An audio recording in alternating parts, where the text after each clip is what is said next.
industry bodies, and the support provided to farmers is a tailored support. Once again, key lessons that we've learned in the Jobs Fund is that it is not a one-size-fits-all. Whether you're working with SMEs, whether you're working with emerging farmers, you have got to understand the profile of that SME or that emerging farmer and design a package of support that is appropriate. And in that way, at least try to ensure reasonable attainment of success. We've also partnered with the Citrus Growers Association to establish a citrus development fund. This project will establish a citrus fund. It will provide access to capital for the establishment and expansion of black-owned citrus farmers. It is a tailored financial product. It's a combination of 50% grant and 50% loan finance. And the loan will only be repayable once these orchards reach their productive capacity. And that's sometimes what we find is quite difficult with normal commercial funding in the banks, is that the loan repayment is not matched with the earnings profile of that SME or of that farmer. Further issues around impact investing. What we've called monetizing social outcomes. Some of the lessons that we've learned in support for work seekers have led to an evolution in the way we support projects under this funding window. Initially, as I said, you demonstrate demand and that there are jobs in the economy, you tailor-make the kind of training intervention, you give the young person the internship or the on-the-job work experience, and then that results in an actual placement with an employment contract that lasts for 12 months and beyond that. But given our scarcity of resources, it has become important for us as government to pay for actual outcomes. So we've partnered with Harambee. Many of you might have heard about Harambee, a youth accelerator. And essentially, this project is about establishing a financing mechanism for social outcomes. Investors provide upfront capital for services, and a government agency repays investors contingent on outcomes achieved. So essentially what happens is that we crowd in money from investors. They make sure that there's working capital in the system. Once the job has been created, the person has been placed, the government then pays for that particular outcome. So what we've done, we've monetized social outcomes and made it an investable initiative that attracts private capital. It has reduced government risks and promotes innovation by shifting the focus to outcomes and performance. And this model can be applied not only to jobs. You can have it in healthcare, you can have it in education. All you need to do is understand what is the outcome, price for that outcome, create an ecosystem of investors, and make sure that there's a reasonable return that is earned in the process. A little bit about the enabling infrastructure that we have supported. We've invested in training centers, business hubs, local market facilities, which of course has catalyzed further investment and job creation. We have partnered with the Automotive Industry Development Center, Nissan in this case. There's an incubation hub and a training center that supports artisans and black-owned automotive component suppliers. The project produces qualified artisans and capacitated SMEs that manufacture, supply automotive components. And in April, as all of you know, Nissan announced that they would won the bid for the Nissan Navara locally, and this resulted in a further 3 billion investment from Nissan International. Similarly, we partnered with Mercedes-Benz in the establishment of a learning academy in East London, where young work seekers are trained as millwrights, fitters, and electricians. Qualified artisans are absorbed into Mercedes-Benz operation.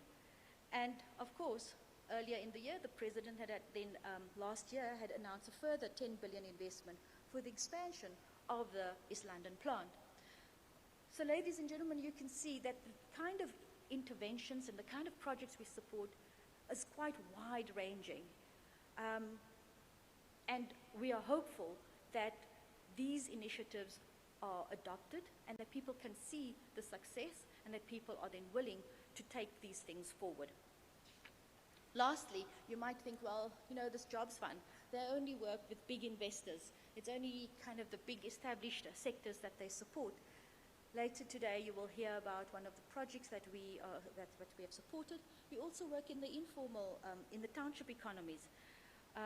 The Jobs Fund has supported informal sector interventions that graduate small and micro enterprises out of dependency into viable enterprises.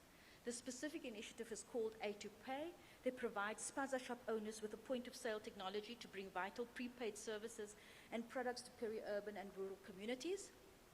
Participants undergo business management training and mentorship, and spazas are expanding their product offering as demand for services increase. A2Pay has rolled out over 3,000 spazas and created as many jobs. This technology is now also considered by SASSA for the payment of social grants. So what I'm trying to demonstrate is that there's investment opportunity in South Africa. We can focus on creating jobs. We can achieve social impact at the same time while having and earning commercial returns. Ladies and gentlemen, thank you very much for the opportunity.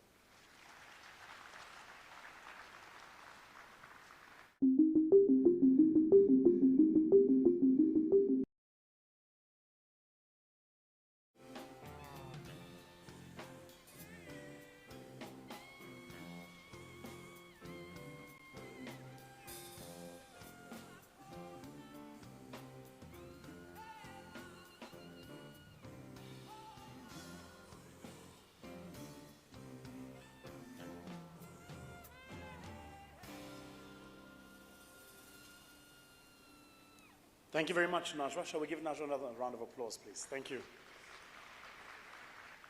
Let's try that again, maybe a bit more enthusiastically. Can we give Najwa another round of applause, please?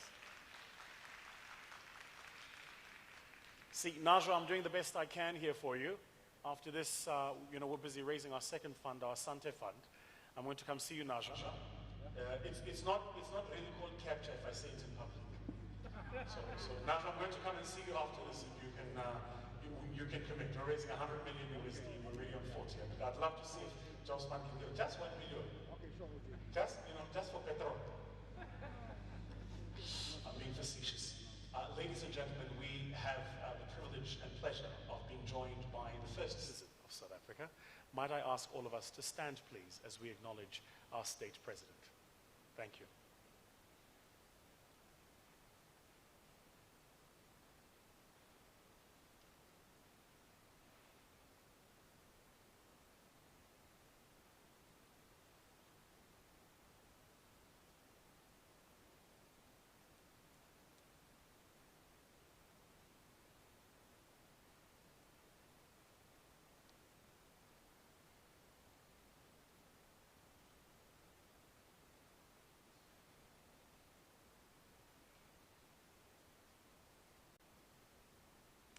I really appreciate your flexibility, by the way. It's the world we entrepreneurs live in. You come up with a business plan and then reality happens. I often say, and I think Najwa and I was snickering about this, that I've never seen an Excel spreadsheet with financial projections where a business doesn't make money. So the world we live in is one where you expect things to be a certain way, and then that tiny little thing called reality happens. And of course, in an Excel spreadsheet, if it doesn't work out, you just change the macros, you change the assumptions. And reality doesn't work quite that way. So again, I appreciate your flexibility as we shift and change the program. What we'll do after the president has spoken is we will break for tea and coffee, and we can come back after this. Again, I think the president is coming in now, and we'll get started. Someone unmomsa.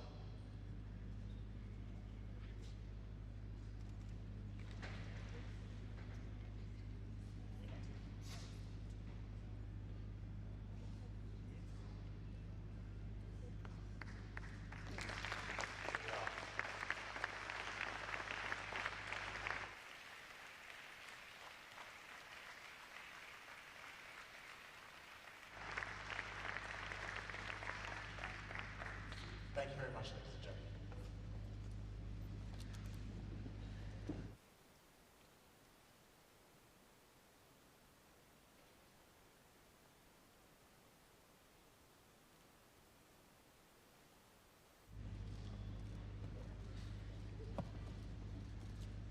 Welcome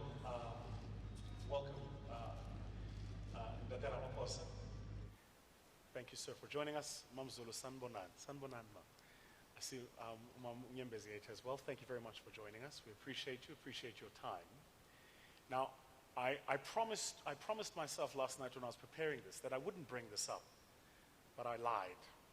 So about a year and a half ago, we're gathered at the IDC, and the president was gathering some views around people who work in my industry, private equity, venture capital, about what we could do to stimulate the economy.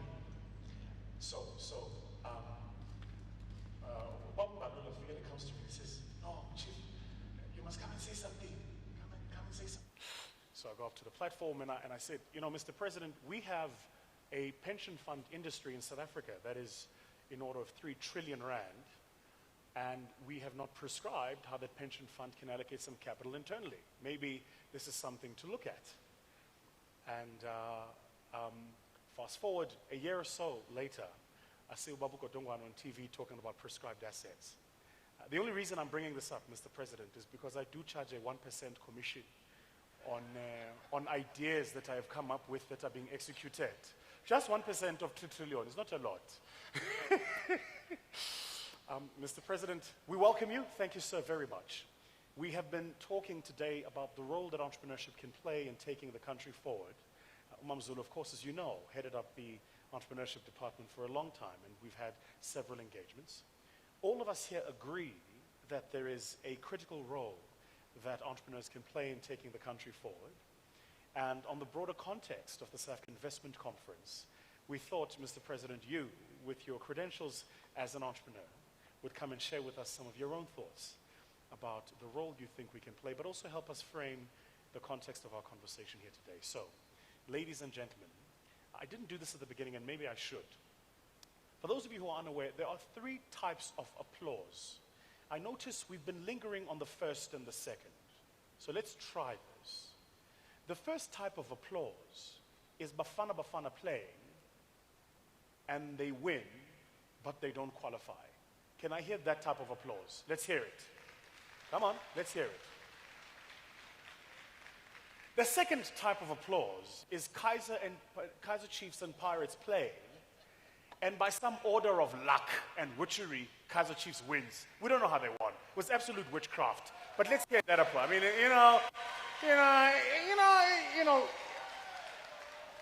even the stepchild gets a meal once in a while, I mean, how does Kaizer Chiefs beat Pirates? It's unbelievable. By a law. I'm going to go back to Wamhlabi Alingana and fix this situation. And the third type of applause is we watch as a diverse group of South Africans, 7 of them black, meet in an Asian nation called Japan in a town called Yokohama. And there gets lifted a trophy by a young man who in 2007 watched South Africa win that trophy from a Shebeen TV. That moment when our country comes together and we win the Webb Ellis Trophy. Can I hear that round of applause? Here we go. That's how we do it. Yeah.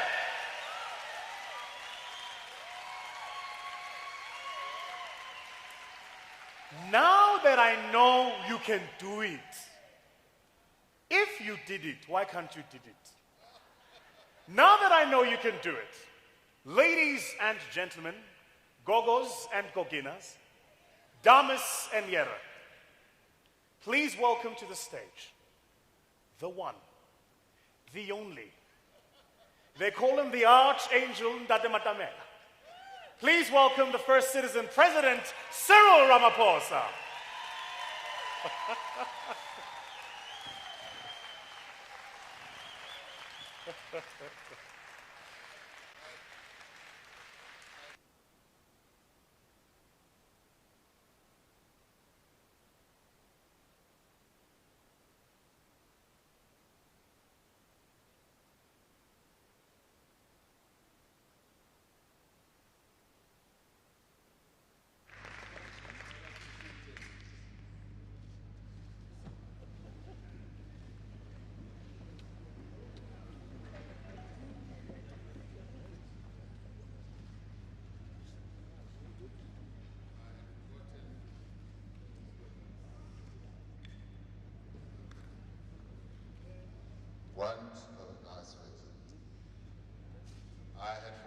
how rebel-rousing you could be. You are a real rebel-rouser. Program Director, business leaders, and distinguished guests, and ladies and gentlemen. It is a real pleasure to be here. I apologize, together with the Minister of Small Business, for arriving late. We were still stuck at the Union buildings, getting the ticker tape parade of the Springboks started from the Union buildings. They are now going through Pretoria, and later they will come, I guess, Johannesburg and Soweto. And so we were applauding them and thanking them for their gallant effort in winning the Webelis Cup. What many people have not really been talking about is the fact that I was in Yokohama as well. But many people did not see me in the scrum, and I'm quite disappointed that the cameras did not focus on me right on the pitch. But we are delighted, and we are really happy that the world, our boys, did us very proud and won the World Rugby Cup. And we are the champions, whether people like it or not.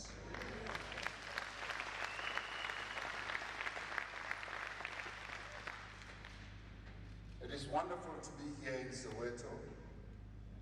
It is the home of many famous names, including our late President Nelson Mandela and our Archbishop Desmond Tutu and many other people.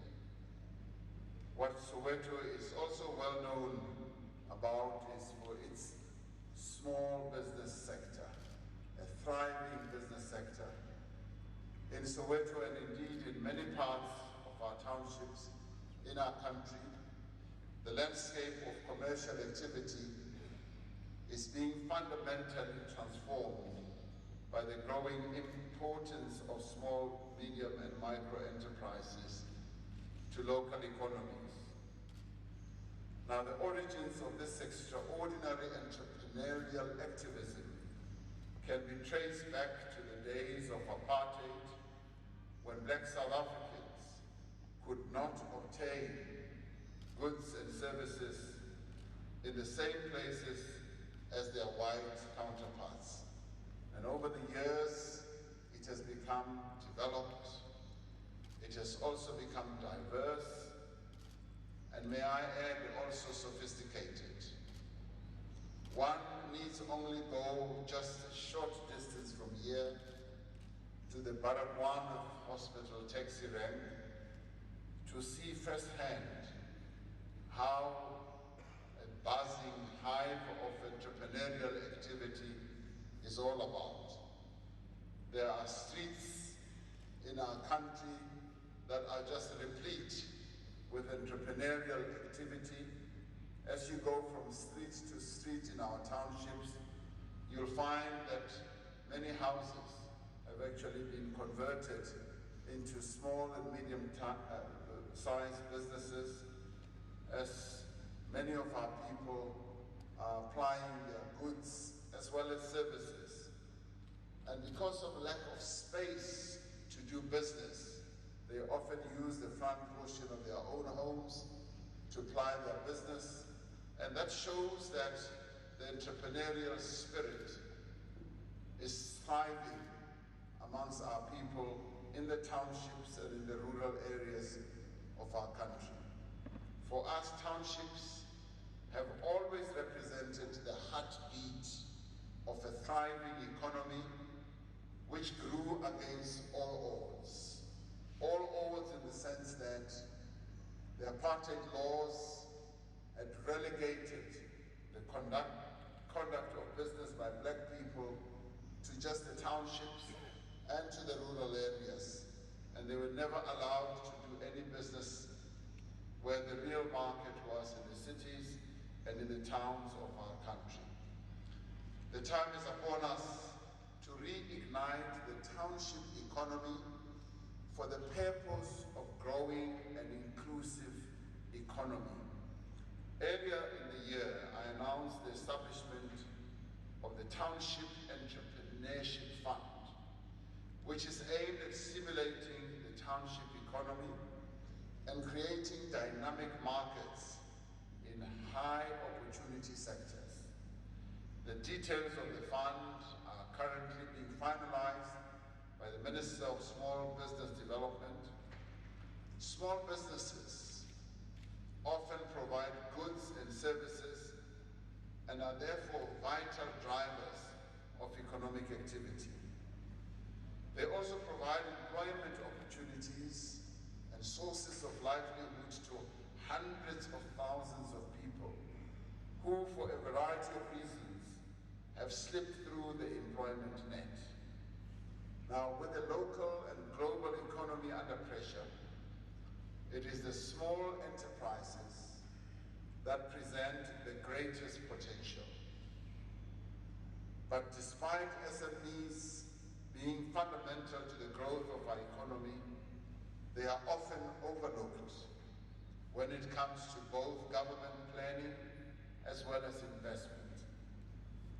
Now, as we conclude the second South Africa Investment Conference and forge ahead with plans to raise 1.2 trillion rand in new domestic and foreign investments over 5 years, we must consider how to better showcase the investment potential of our small and medium enterprises.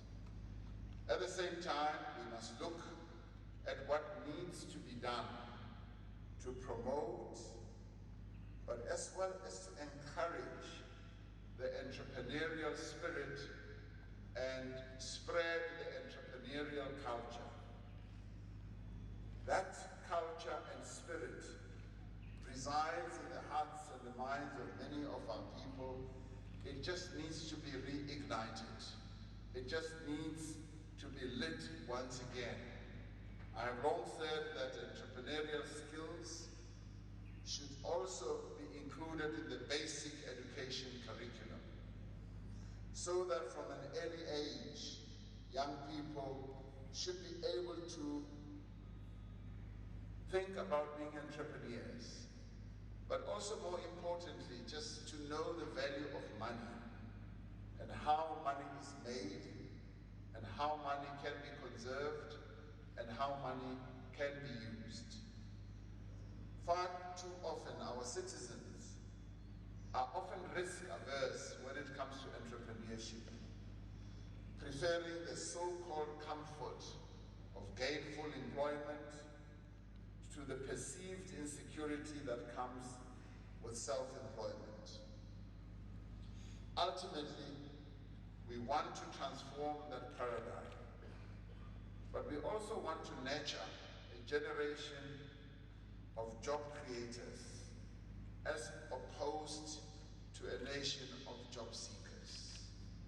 And now you often find it when you travel to many other countries where they record a low unemployment rate, and this is often so because while their small business sector is very active and contributes a great deal to the status of their economy, but also there are many people who are active as owners of small, medium enterprises, either employing one person, it could be a family member or whatever, but they make things, they provide services, and they are busy all the time.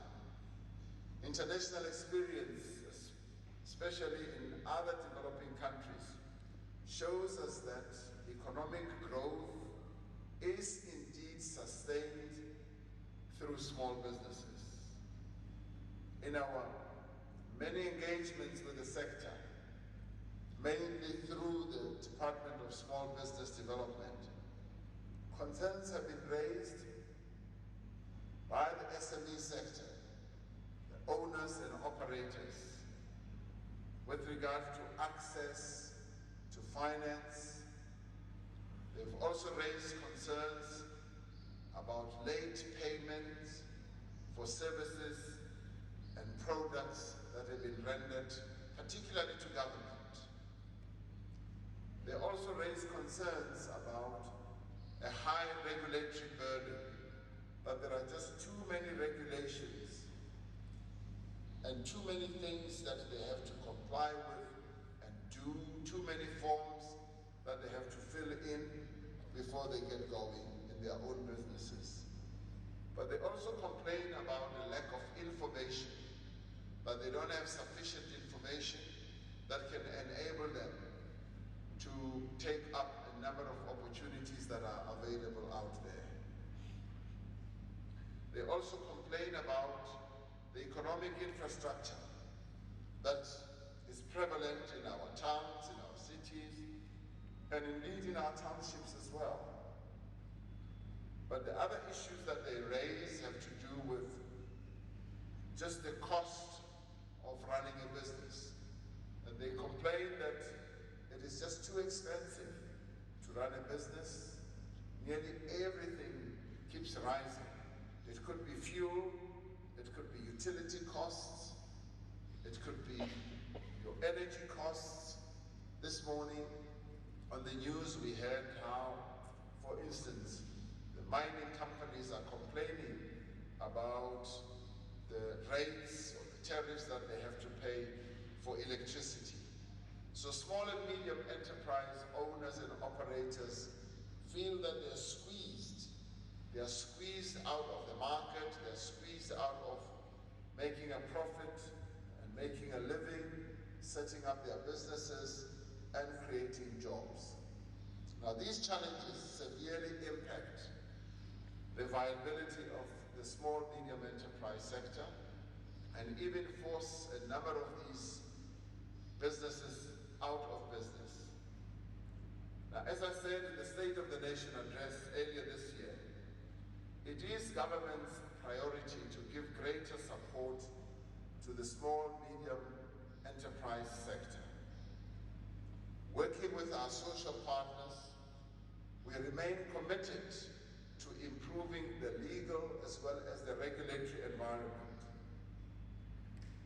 where these small medium enterprises operate. Because we would like to ensure access to markets, we would like small medium enterprises to have easier access to finance as well.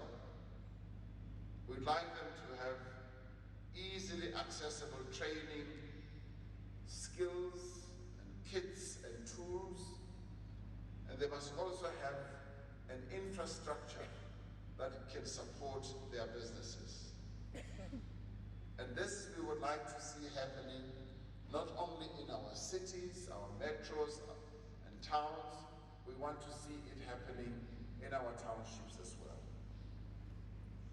Under the soon-to-be finalized public procurement bill, organs of state will be required to ensure that when they do business with small medium enterprises, they do set aside a minimum of 30% of the value of what they procure and the businesses that they farm out in the form of either contracts or tenders above 30 million rand.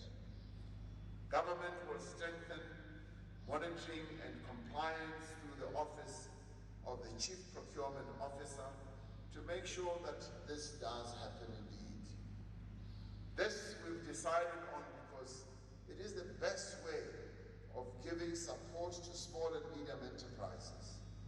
And through this, we will be able to give them a platform. And this we have to do also because of our horrible past, where the entrepreneurial spirit and culture was bludgeoned to almost being non-existent by the apartheid laws that our country was unfortunate to have imposed on it.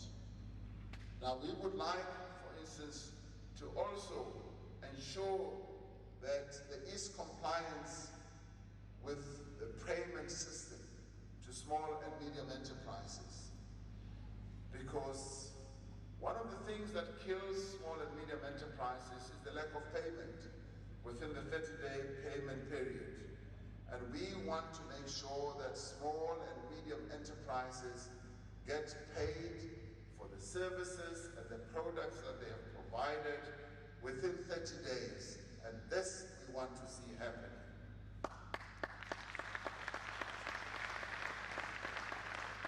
Therefore, in the end, the organs of state will be closely monitored on their compliance with the 30-day payment period, and any non-compliance will be viewed as financial misconduct and will have to be dealt with accordingly. Because we often hear stories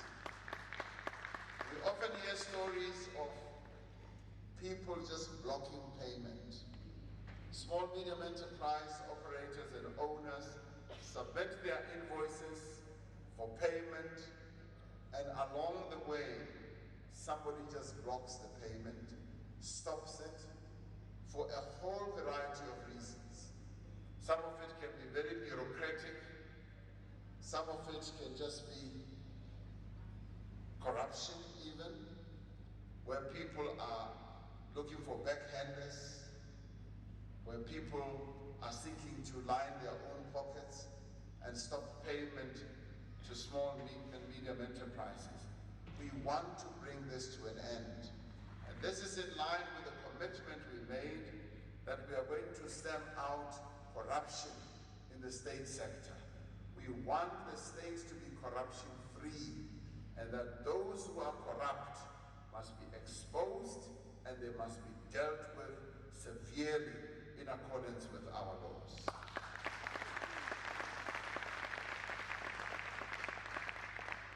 If we want to grow the economy of our country, which we are committed to doing, we are going to ensure that the small and medium enterprise sector really thrives and succeeds. And this is the level of support that we want to give to this very important sector. The public procurement space will be utilized to promote the small medium enterprise sector, but it will also be utilized to promote local production. Small medium enterprises will benefit from designated products when they participate in public procurement systems. The tax regime for small medium enterprises is also being simplified and will be simplified even more. An example of this is the requirement for annual rather than biannual tax returns. Grants received by SMEs will also be tax exempt. Enhancements have also been made to the venture capital company tax regime to encourage investment in small businesses and junior mining companies. Another measure to support small businesses is in the form of the Competition Amendment Act. Once this act comes into operation, it will help with regards to increasing access to the economy for the small and medium enterprise sector, which is black-owned, to improve access to information and bring economic infrastructure support closer to townships and rural-based enterprises. We are expanding incubators and digital hubs to townships and rural areas. We are also ensuring that small businesses benefit from special interventions that we are making and making available, like industrial parks, business centers, special economic zones, as well as incubation centers. Now, the effort that we are now placing on revamping our industrial parks in many parts of the country is beginning to pay dividends, because we are seeing how small and medium enterprises are now going to these industrial parks, setting up their own business works, and beginning to make things and to provide services, and they're also beginning to employ more and more people. And this proves the correctness of the path that we have embarked on. It is a long path, but it is a path that we have decided to embark on deliberately. So these industrial parks, business centers, incubation centers, and special economic zones are going to pay great dividends. And I'm sure that within a matter of 2 to 3 years, we will be seeing the great benefits in the creation of jobs and a thriving SME sector. Many of our provinces are coming up with innovative support mechanisms. For example, the Johannesburg Development Agency has upgraded the infrastructure in the downtown fashion district area and has attracted a number of SMEs in the clothing, wholesale and retail and manufacturing sector. The global economy itself is transforming and going green and digital. While big business is finding ways to adapt, our SMEs are shifting ground with creative, innovative businesses. This year alone, one of the startups in the renewable energy sector, Lamo Solar, has just completed a solar PV mini-grid that has electrified 70 households in Upper Blenkwater in the Eastern Cape. This project, implemented with the support of the Eastern Cape Provincial Government and the German Development Agency, GIZ, has given access to electricity to households who are 90% dependent on social grants at a rate cheaper than that of Eskom. So Eskom is beginning to face competition just from small, medium enterprises who are already demonstrating that they can deliver energy at a far, far cheaper rate than what Eskom can do. To recover the costs, Lamo Solar has partnered with the Raymond Mhlaba municipality, which sells prepaid solar electricity vouchers to the households connected to the grid. Now, wonderful partnerships are therefore emerging and being formed. And because they are not an independent power producer, they have had to find a way around that challenge. And believe me, they are not alone, and they are changing the game. It is the small and medium enterprises who can be game changers, who can come up with innovative ideas, who can come up with smart ideas of getting things done. Many, if not most, small, medium enterprise businesses already make use of technology products in their businesses and actually are making technology their own businesses. Every day, our SMEs are demonstrating out-of-the-box thinking in business skills. And I've always said that small and medium enterprises are the real reservoir of innovation. They're the real repository of new ideas, because in many ways they are able to take risk. They are able to have their own R&D in-house and come up with a lot of new ideas. This must be matched by similar out-of-the-box thinking in SME funding at a time when we have to scale up, support, but with limited and even less resources. We need to offer confidence to investors to want to put their capital in our SMEs by growing the sector and improving its viability. We are one of the few countries where venture capitalists, as well as angel investors, are not proliferating throughout the country. We need to see venture capitalists angel investors emerging out of the woodworks and funding small enterprises. But correctly so, we also need to see government being willing to take the risk, being willing to bet money, and being willing to bet on our small and medium enterprises. Countries that have done so have seen enormous success by supporting their small and medium enterprises. This is precisely the route that we have embarked on.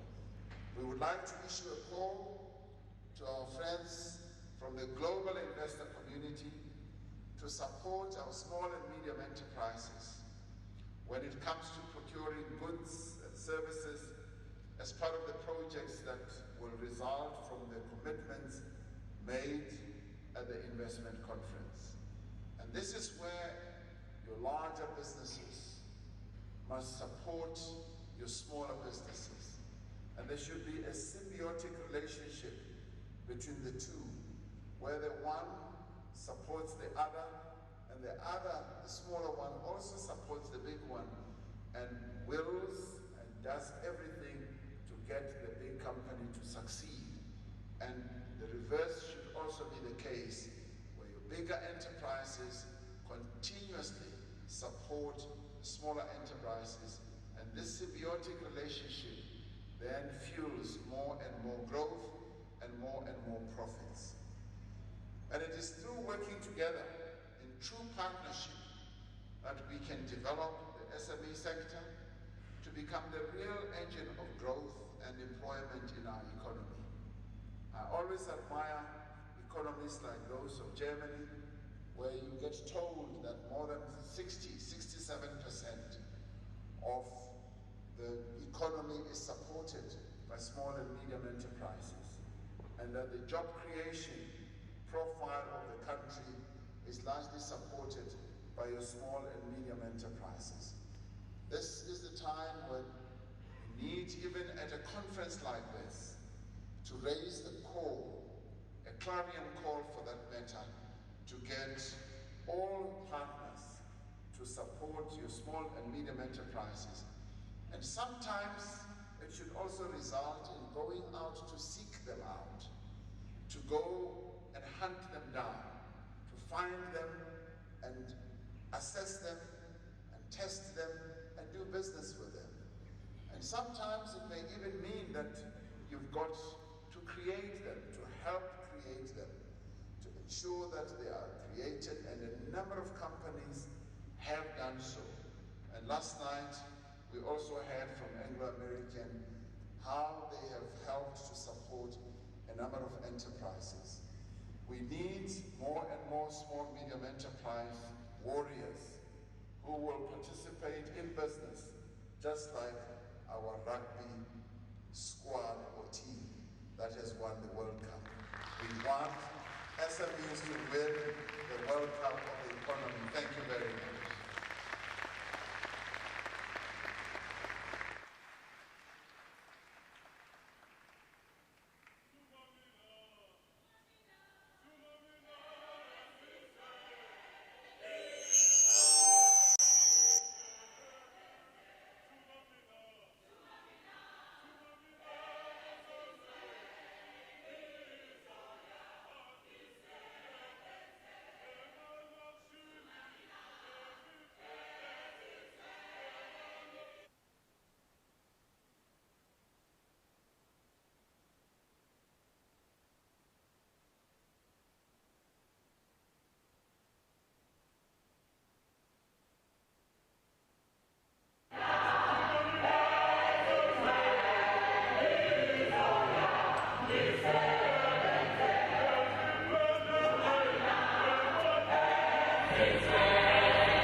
Fantastic. Ladies and gentlemen, how do you feel about a bit of a break? Hey, can we take a quick break?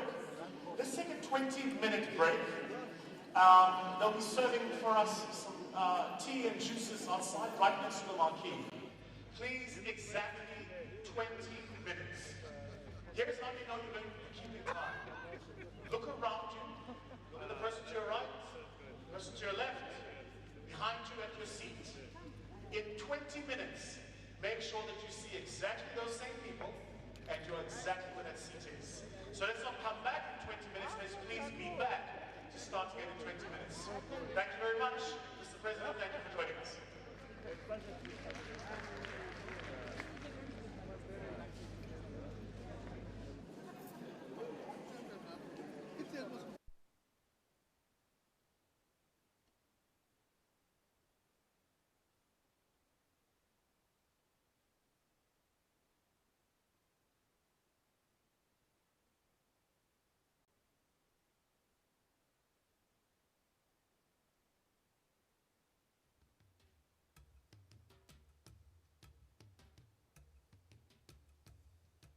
My name is Nolita Fakude. I'm the chairperson of Anglo-American in South Africa for the management board.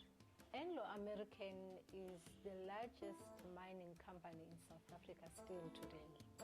We have a diverse portfolio of commodities from diamonds to platinum group mines, as well as iron ore and coal. Our roots run deep in South Africa. We have been here for more than 100 years. And so our investments and being a part of South Africa are critical to our sustainability going forward. We have our majority of our employees are in South Africa. 3% of women in South Africa, as well as the fact that 48% of our revenues come from South Africa.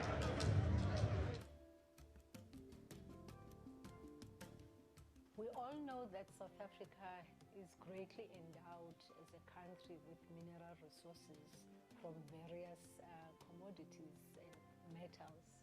And therefore for us to invest in South Africa, we know we've got the best resources. And secondly, the opportunities to be part of something bigger as a company and be part of something bigger with a country like South Africa is always what we're looking for from an investment perspective. Last year, Anglo-American made a commitment as part of the Presidential Investment Conference commitments of $6 billion. And out of that, that was a commitment for a 5-year period, which showed our confidence in South Africa as a country. Out of that $6 billion, 33 billion rands was specifically earmarked for Venetia, which is new money because that is for extending and also developing the DBS mine in Musina.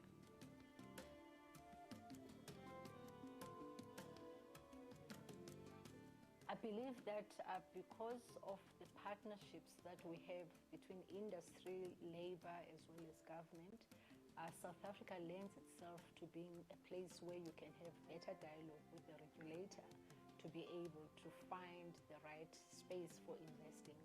And for us, we have found those engagements positive to be able to talk to the regulators.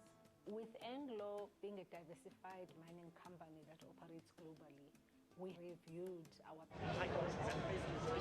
And our purpose is to reimagine mining to make sure that we can better improve people's lives. And therefore, for us in South Africa, we continue to seek for those opportunities where in partnership with our stakeholders and our communities, we can be able to see how best we move together forward into the future with positive impact in terms of our commitment and our processes.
you.